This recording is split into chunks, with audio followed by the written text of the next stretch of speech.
Jimmy here in Palico, Georgia here, and today we're going to be talking about how to live longer, how to survive, how to not get carded, how to not die in Monster Hunter Wilds. You can see here I got the Chotacabra armor. If you didn't watch my last video on how to deal maximum elemental damage, go make sure to check that out. That is how I built this armor. Super cool, super sick. But today I want to answer another one of our big questions, which is how do I stay alive in this game? Sometimes it is really hard when you're fighting a really tough monster just to kind of move around and understand like what you need to do to survive. First things first, we're gonna review. Let's go pick a monster, okay? Ajara Khan will be a good hunt for us, like we did in the last video. Just really quickly, let's check out what it's weak to. Back breakable, tail severable, weak point is the arm. Great swords, hammers are super effective, and it recommends a water type weapon to do the most damage with the elementals. I would say I'm pretty prepared. I've got a great sword that does fire damage, but I also have my switch axe, and that does water damage. One thing that we really want to make sure we're doing, we want to make sure we're going to our tent over here and ensuring that we're eating a meal. We want to grill a meal. There's a really fun mechanic. In the past, you used to go to the chef. Kind of miss having a chef, but this is cool too. But here, you can basically select, I only have meat, fish, and veggies. And as you can see, the meat gives me attack +2, the fish gives me +4 defense, and the veggies give me defense +2 and elemental resistances +3. I'm actually going to go with the veggies because I know it does some pretty strong fire damage. So not only do I get +50 health to my +150 stamina, but I also get +2 defense and +3 elemental resistances. And obviously, if you are foraging, if you're collecting more materials, more ingredients, you can have even better bonuses. So that's something to think about as you head into higher ranks. Right now, rations will do just fine. I'm not too worried about that. Pretty happy with what we got going on over here. I might switch out this. I'll switch it to the blade, the Hope Blade 4. I didn't even know I had that. And we're gonna add, do I have another stream jewel on here? We'll add, if we add some of these, then we'll be able to do water damage. So that's a really cool thing, I think, about the iron and the bone weapons, is that, yeah, you'll notice they don't have elemental damage, but their sharpness is pretty high. They have affinity, and then what that tells you, or what you should be thinking about, is like, oh, I can put decorations on this and I can kind of control the damage output or the elemental damage that I want to give. As you can see here, I have mega potions, max potions, herbal medicine, null berries, energy drink, cleanser, cool drink, hot drink. So the cool drink is going to be huge for this one just because it's going to get hot. I have a couple barrel bombs, some dong pots, and yeah, so basically you want to make sure that you're stocked up with all these different kinds of helpful items to be best equipped for this fight. First things first, if you're ever in a tight encounter, I recommend just summoning your mount. If you summon your mount, you're going to be able to create a lot of space and width from the monster.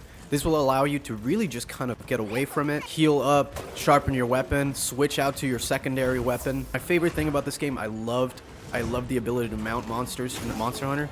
But yeah, you can just, if you press X and you time it right, you can go ahead and mount your monster. So basically, with the mount that you have, you can dodge attacks easier, you can put yourself in a safer position, but now you can also get mounts from situations where you usually could not. And I think they did this in the games because the bigger the monsters get, the more mobility that you need, right? So because the areas are so much bigger, the monster can move around so much quicker. Ooh, we did big damage. Now they want you to be able to keep up, and they want you to be able to move out of the way. He just did a fire-based attack to me, but because I have a fire resistance, I'm more likely to be okay and not actually be caught on fire. Because then you're going to have to be cleansing yourself, drinking a cool drink, and you're not going to be able to be dealing the damage that you need to be dealing to this monster. Oh, shoot. Okay. I don't know what you're going to do. Yep. Dive bomb.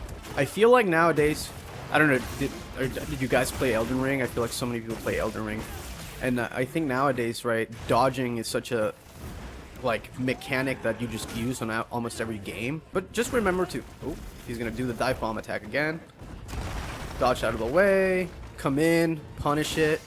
There we go. Just like in bosses in Elden Ring, you gotta make sure that you're punishing these monsters when they do those high blow attacks that leave them exposed.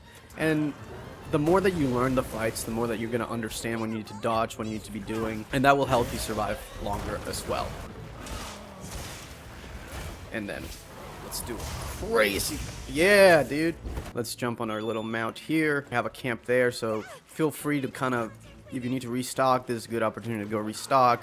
Just make sure you're not going too far away. Since I'm here, what I'm actually going to do is I'm gonna make sure I sharpen my blade. Oh, he saw me. Okay. See, again, proving my point. Get on your mount and just kind of run around. Oh, and we got his tail.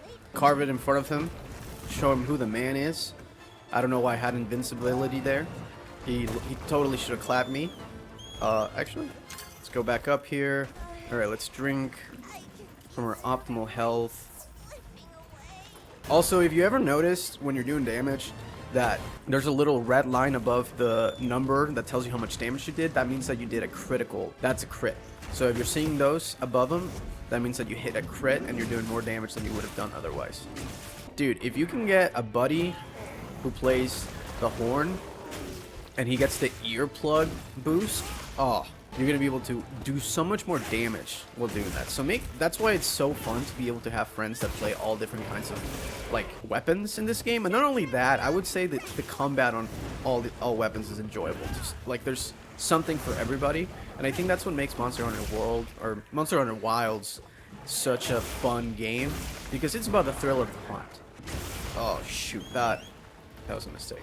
Alright, so as you can see there, I took a very strong blow from this enemy. So the first thing I did is I called my mount, got on it, went away. My Palico was sending me some freaking Vigor Wasp, and just put myself in a good position. Oh, and just capitalize on all these wounds, man.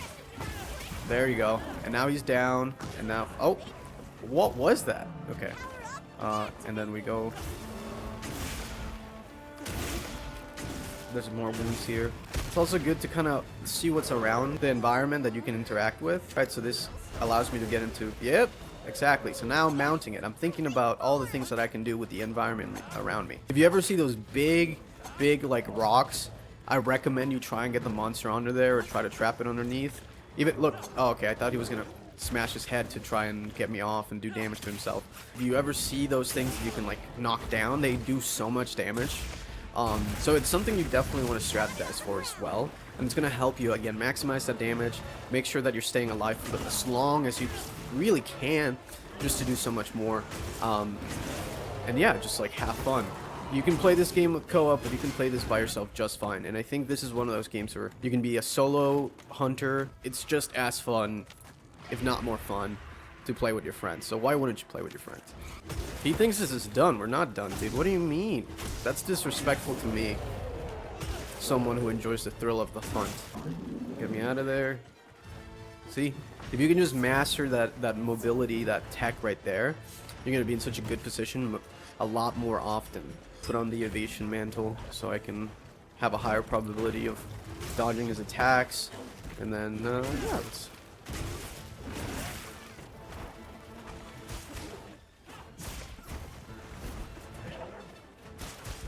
Come here. I got something for you. Oh yeah.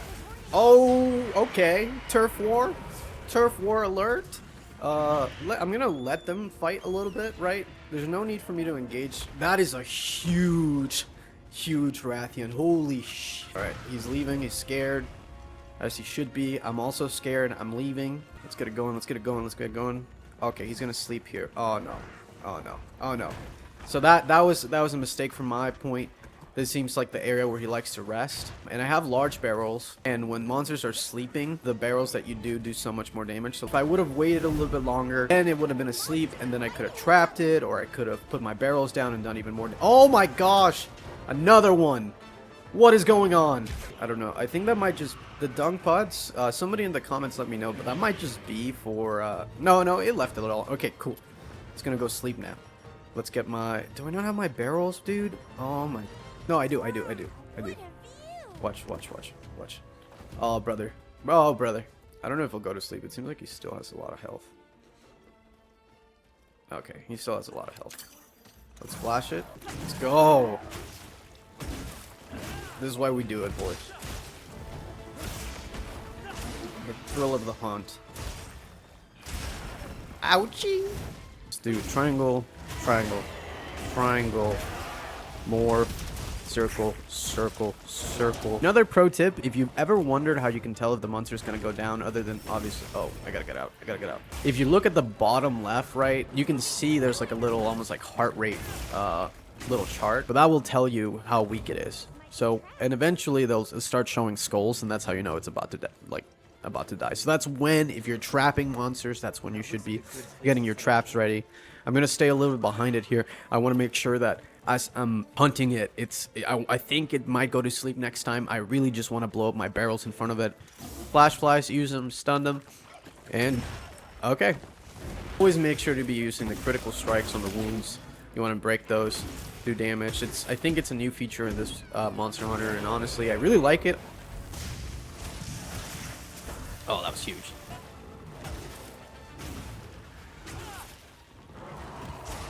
In summary, we are dogs, and we hunt monsters. And I hope this was helpful, and with that, I sign off. Thanks for watching another video. Make sure to leave a like and subscribe, and good luck in your hunt, brother.